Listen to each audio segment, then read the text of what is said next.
Welcome to Kenton's videos. Enjoy the video. You begin by validating credentials and environment so the rest works.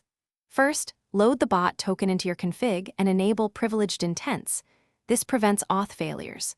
Next, make sure your runtime, Node, or Python and installed packages match the repository's required versions because mismatches break voice features. Once done, inspect whether the bot uses a voice backend like Lavalink.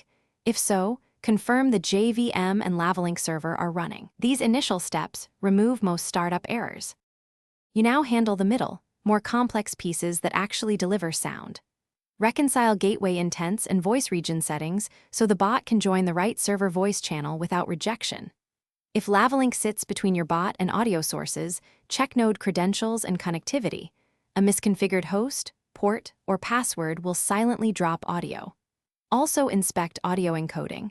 Ensure your pipeline outputs Opus or a compatible format. Adjust buffer sizes and implement fallback streaming paths so playback recovers from source glitches. You finish by restarting components and validating that fixes hold.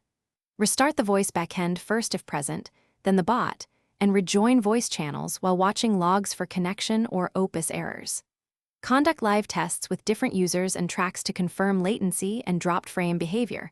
Also recheck channel and role permissions. If problems remain, enable debug logging, capture stack traces, try the bot on an isolated test server, and revert suspicious configuration edits. These steps pinpoint the remaining fault quickly.